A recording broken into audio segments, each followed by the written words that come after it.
Salut tout le monde, bienvenue sur Actu MMA pour un nouveau podcast. Alors aujourd'hui on va parler avec Anthony d'un événement, le prochain événement numéroté de l'UFC. On va pas se mentir, qui ravit pas trop les fans, il y a pas trop y a pas trop d'engouement pour cet événement. Donc on va se demander pourquoi avec Anthony, pourquoi personne est hypé par l'UFC 289 du coup. Et on va faire un focus notamment sur trois combats. Donc le combat de Nassourdine Imavov face à Chris Curtis, le co-main event entre Charles Oliveira et Benel Dariush, et enfin le main event entre Amanda Nunes et Irene Aldana. Donc voilà les gars, let's go.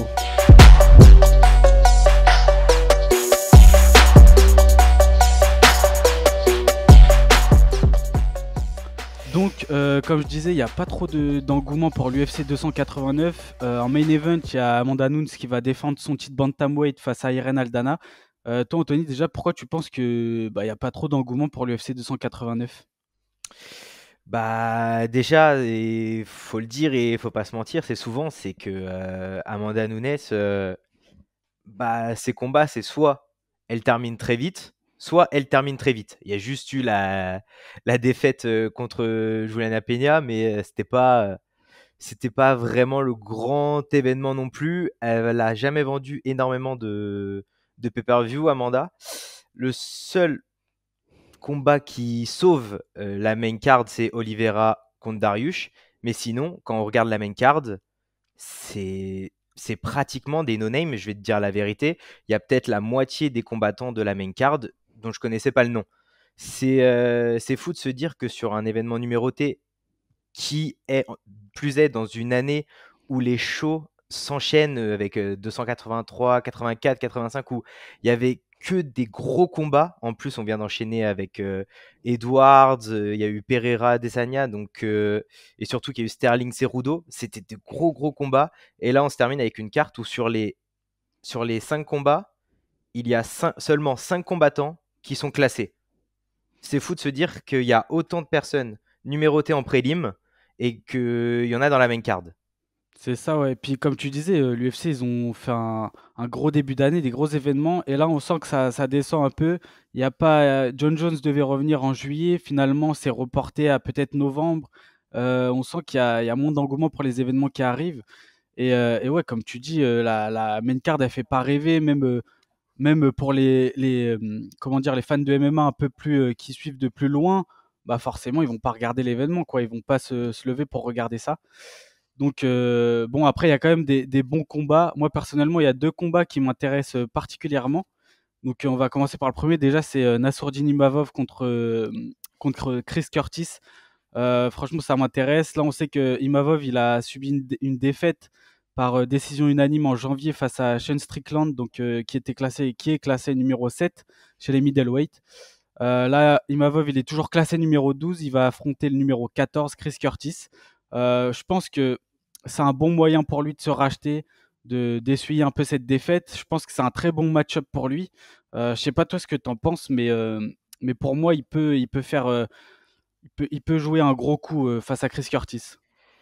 Bah, surtout que là où l'histoire est belle, c'est que ce combat, ils n'arrêtaient pas de le répéter, il devait se faire à Ares 2, mais il n'a pas été fait pour plusieurs raisons. Puis là, il se fait à l'UFC, les deux sont classés. C'est je serais pas aussi optimiste pour Nassourdine parce que je l'étais quand il affrontait Strickland, alors que voilà, Strickland, c'était quand même un gros combat bien difficile. Il a été jusqu'au cinquième round et il a été très dominant, Sean Strickland. Mais ça m'a rassuré quand Kevin Gastelum a battu Chris Curtis dans un combat très serré, mais il n'était pas très impressionnant. C'était une vraie guerre où les mecs se rentraient dedans, ça s'envoyait des gros parpaings. Il y avait très peu de défense. Et c'est là où je suis d'accord avec toi pour dire que ça reste quand même un bon match-up. C'est que Chris Curtis a une très mauvaise défense debout. Et Nassourdine, avec un très bon game plan, à suivre le game plan à la lettre, il peut aller gagner à la décision, mais je le vois très mal terminer Curtis en 3 rounds. Ok, ouais. Et puis c'est vrai qu'après, face à Sean Strickland, on va pas se mentir, Strickland, il a un style très particulier, il met énormément de pression, et je pense que Imavov, il était tout simplement pas prêt à subir autant de pression sur 5 rounds. On sait que le cardio, ça a beaucoup joué, Et je pense qu'il a été déconcerté par le style vraiment atypique de Strickland. Et là, face à Chris Curtis, c'est un bon moyen de se racheter parce que justement, Curtis, c'est aussi un mec qui met pas mal de pression. Imavov, il y a beaucoup d'aspects sur lesquels il peut capitaliser. Déjà, il est plus grand, il a une plus grande allonge. Et pour moi, son game plan, il doit être basé là-dessus. C'est-à-dire qu'il doit prendre le centre de la cage, il doit maintenir la distance, utiliser ses armes par rapport à son avantage d'allonge. On sait qu'il a un très bon jeu de kick. Imavov, il est plutôt technique, donc il peut envoyer des middle, son jab, etc. Marquer des points là-dessus, frustrer Curtis. Et comme tu dis, c'est vrai que Curtis, il n'a pas la meilleure défense. On sait que lui, c'est full boxe anglaise. Il monte beaucoup les bras. Il n'y a pas énormément de mouvements de tête. Il est quand même pas facile, mais un peu facile à toucher, on va dire. Et donc, ouais, jouer là-dessus, je pense il peut faire une petite masterclass. Et, et voilà, donc pour moi, c'est un très bon moyen de se racheter. Et en vrai, c'est en 3 rounds, je suppose. Enfin, c'est sûr. Je pense, moi, je dis pas. Comment dire? Je pense il peut justement finir Chris Curtis. Si, comme je dis, il a un bon game plan, il faut pas qu'il y aille en lutte, à mon avis, parce que Curtis, il est très compliqué à amener au sol. Je crois qu'il a jamais été amené au sol, tout simplement, à l'UFC. Il est hyper sujet au low kick, il est hyper sujet au coup au corps aussi. Donc, en vrai, je pense il peut faire quelque chose de grand, ouais.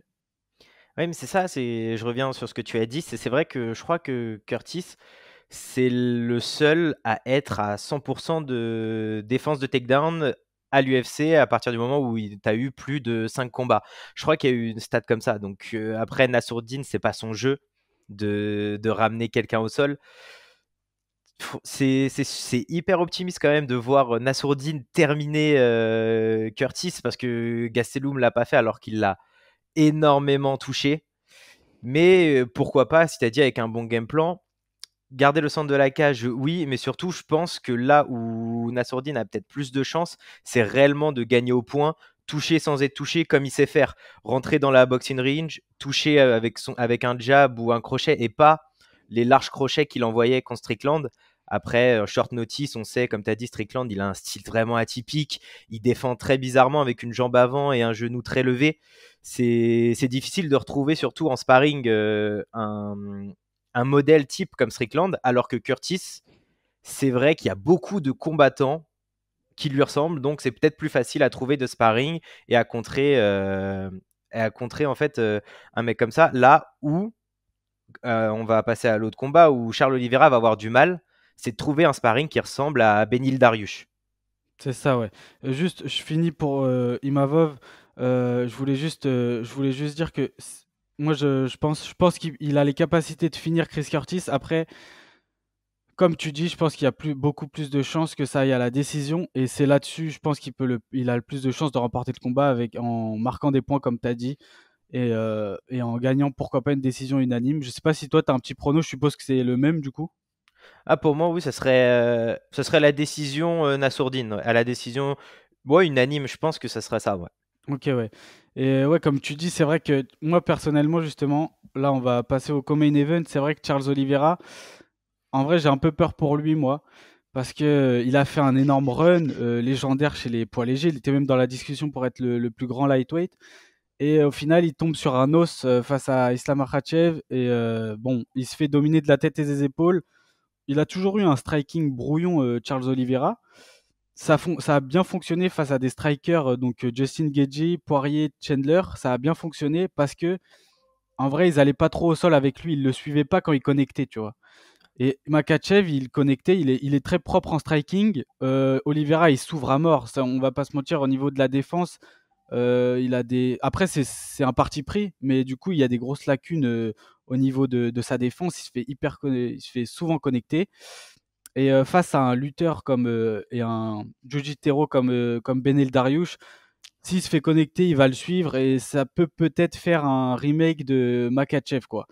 Donc j'ai un peu peur. En plus, après le combat contre Makachev, il a dit il était à bout mentalement parce qu'il a trop combattu, il était hyper actif, la pression qu'il avait d'être champion, etc. Et je me demande, est-ce qu'il revient pas trop tôt? Je pense qu'il aurait peut-être eu besoin d'un peu plus de temps. On sait qu'il a été blessé. peut-être que ça a joué aussi avec tout ça. Donc personnellement, j'ai un peu peur pour Charles Oliveira. Eh bien, je te rejoins là aussi sur Charles Oliveira.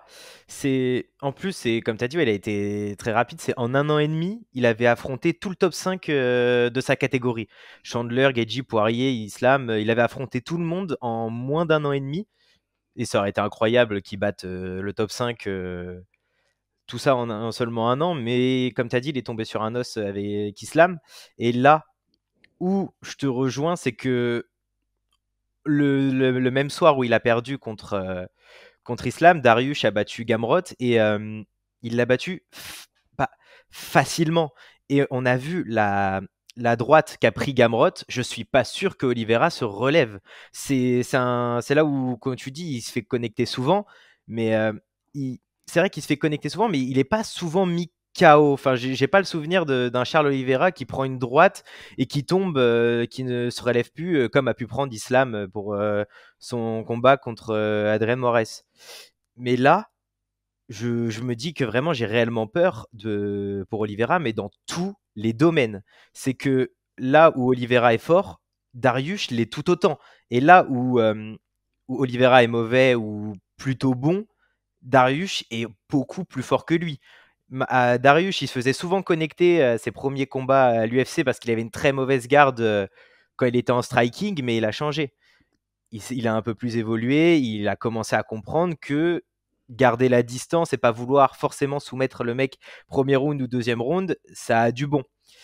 Et on l'a vu de son combat contre Gamrot, il sait lutter, il sait faire des transitions, il sait faire du grappling et ça m'étonnerait même pas qu'il puisse faire même peut-être même plus rapidement que ce qu'a pu faire Islam Makhachev. C'est que dès le premier round, il s'acharne sur un Charles Oliveira, comme tu as dit. Sûrement, il est peut-être toujours blessé, mais en tout cas, on sait que mentalement, il reste blessé. En tout cas, pour moi, Charles Oliveira, revenir trop tôt, je sais pas, mais est-ce que je me pose même la question, c'est est-ce qu'il aurait même dû revenir? Bah après, je pense que en vrai, on sait qu'à l'UFC, il faut être actif, quoi. C'est comme ça, t'as pas le choix. Là, Dariush est classé 4, Oliveira, du coup, il est premier. Et je pense qu'il se dit tout simplement, c'est le combat qui peut lui permettre d'obtenir une revanche, par exemple, ou un nouveau title shot. Et Dariush, bah, il a tout à gagner aussi, forcément. Je pense c'est un plutôt bon match-up et ça lui ouvrira les portes pour un combat pour le titre. Mais c'est vrai que ça s'annonce très compliqué pour Oliveira. Comme tu dis, Dariush, il a beaucoup évolué en striking. Il reste très simple dans son jeu, mais c'est hyper efficace, quoi. Son bras arrière, comme tu as dit, face à Gamrot, il lui a envoyé une bombe nucléaire. Et Oliveira, c'est vrai qu'il a un gros menton parce qu'à chaque fois, il se fait connecter et il est jamais out. Mais jusqu'à quand, tu vois? Et si il revient avec une approche très brouillonne, même si Oliveira est très dangereux en striking aussi, parce que Justin Gaethje l'a dit lui-même, c'est le combattant qui l'a frappé le plus fort, quoi. Et il est très dangereux en clinch, il a des gros coups de genoux, des gros coudes, il est agressif à mort. Mais face à un Dariush qui est plus mesuré dans son approche, qui tempère plus et qui envoie des bombes comme ça fait un peu peur. Si ça suit au sol, si Oliveira s'est fait connecter comme contre Makhachev, on a bien vu, t'as plus la lucidité, donc ça peut être très très très compliqué pour Charles Oliveira. Et même si moi, à titre personnel, j'aimerais que Charles Oliveira l'emporte, en vrai, malheureusement, je pense que ça va être compliqué et je vois plutôt Beneil Dariush s'imposer. Et on sait qu'Oliveira, c'est un pro des soumissions, des KO, que ce soit lui quand il gagne ou quand il perd, il va très rarement à la décision. Donc à mon avis, je sais pas s'il est en 3 rounds ou en 5 rounds, celui-là d'ailleurs. Je sais pas non plus, je pense. Officiellement, pour l'instant, il est en 3. Ok, ouais. Mais dans tous les cas, je pense que ça ira même pas à la décision, tu vois. Et même si c'est pas ce que je souhaite, je pense que Darius va l'emporter et peut-être avec un gros finish. Genre, si Oliveira vient avec son approche habituelle, il peut se faire punir et peut-être se faire terminer par TKO ou quelque chose comme ça, tu vois. Moi, je vois peut-être quelque chose comme ça. Ah, bah, je vais te dire que je vois la même chose et j'ai peur. Je le vois pas. Je vois pas Darius soumettre Oliveira. Je sais pas, je le vois pas. Mais en tout cas, je sais pas. Je sens le chaos, genre le revers de la médaille. Genre, je me fais connecter depuis 1 an et demi sans prendre un KO. je le vois très bien le KO deuxième round. Il peut se passer. Il peut passer. C'est ça, ouais. Mais après, reste à voir. Franchement, faut voir. Et ah, putain, je sais, qu'est-ce que je voulais dire? Merde. Putain, j'avais quelque chose à dire, mais je me rappelle plus. Bref, tant pis. Mais en tout cas, ouais, on verra ça. À mon avis, ça s'annonce être un très gros combat. C'est deux styles assez similaires quand même, qui ont pas peur de s'engager. Donc, on verra si Oliveira, il aura tiré justement des leçons de son combat contre Islam Makhachev, tout simplement. Peut-être qu'il a compris que cette approche hyper agressive, finalement, il pouvait pas tout le temps, ça passait pas à chaque fois. Et là, c'est un profil quand même qui est très bon en grappling, qui est complet, donc peut-être qu'il sera plus mesuré. Mais c'est vrai qu'Oliveira, on l'a toujours vu un peu agressif. Et est-ce qu'il pourra faire, sans cette agressivité, être un combattant plus mesuré? Je sais pas. En tout cas, on aura des réponses à l'UFC 289. Hein. Bon, on aura toutes les réponses. Après, je veux pas enterrer Oliveira, mais je l'enterre quand même. Ok, ok. Bah, malheureusement, à mon grand regret, moi aussi un petit peu. En tout cas, je donne plutôt l'avantage à Dariush, même si j'espère que Oliveira pourra essuyer cette défaite et pourquoi pas obtenir un nouveau title shot. Bon, du coup, maintenant, on va passer au main event, donc Nunes contre Aldana. Comme j'ai dit pendant l'intro, c'est pas un combat qui hype, j'ai l'impression, beaucoup les gens. À la base, Nunes devait affronter Peña dans une trilogie. Bah, ce combat-là non plus, finalement, ne donnait envie à personne, j'ai l'impression. Là, il y a eu un remplacement, du coup, et c'est toujours pareil. C'est vrai que Aldana, elle est quand même elle est numéro 5 chez les Bantam. Elle a un bon striking, elle est agressive, elle a déjà mis des gros KO. Donc faut faire attention. En plus de ça, elle est aussi très agressive au sol, elle soumet, etc.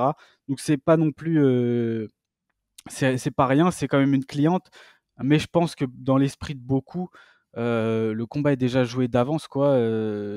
Donc toi, qu'est-ce que tu en penses? Est-ce que tu penses que justement c'est ça qui fait que le combat donne pas envie, quoi?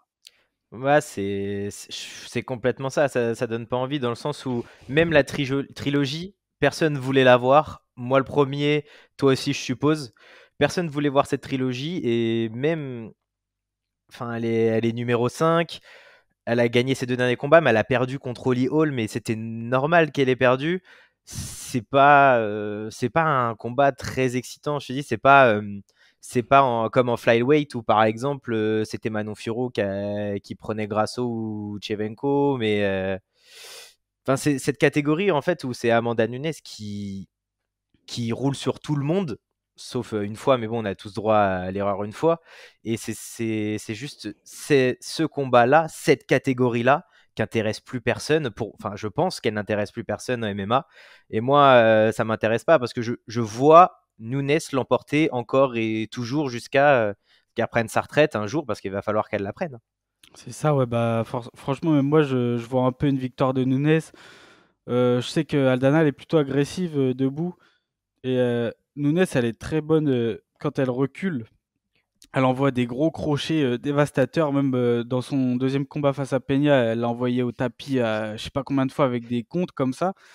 Et en vrai, limite, moi, je vois encore une fois une victoire par TKO ou KO de Nunes dès le deuxième round, tu vois. Donc, je pense que il n'y a pas tellement de grosses questions pour ce combat, quoi. Donc, compliqué. Ah, mais c'est ça, tu le vois la manière dont on en parle. T'as vu comme on a parlé de Nassourdine, comme on a parlé du combat de Oliveira Dariush, on voit qu'on est moins hypé par ce combat qui est en main event et que ce soit, c'est dommage que ce combat nous hype pas, mais c'est ça. Si on voit une victoire d'Amanda, encore une fois KO ou TKO, c'est elle qui choisira, mais on voit encore une masterclass de Nunes qui continue maintenant à garder son titre. C'est ça. Après, on n'est peut-être pas à l'abri de Nunes qui revient comme son premier combat face à Peña, qui est, je sais pas, pas elle-même, qui est pas motivée, tu vois, qui se prend une soumission à KO, on sait pas. Hein, mais bon, au premier abord, c'est vrai que c'est pas le combat qui donne le plus envie. Bon, bah, je pense qu'on a fait un peu le tour sur les trois combats dont on voulait parler. Je sais pas si tu as quelque chose à rajouter en particulier ou. J'ai absolument rien à ajouter, hein, comme on a dit, nos pronos et puis le main event qui hype pas. Je pense que tout a été dit pour cette UFC 289 au Canada, hein. C'est ça. Bon, bah voilà, c'est tout pour nous les gars. N'hésitez pas à liker, le petit pouce bleu, le commentaire. Dites-nous ce que vous pensez de cet événement. Est-ce que vous êtes hypé justement et qu'est-ce que vous pensez des 3 combats qu'on a mentionnés? Puis bah écoutez les gars, nous on se dit à la prochaine pour un nouveau podcast. Ciao.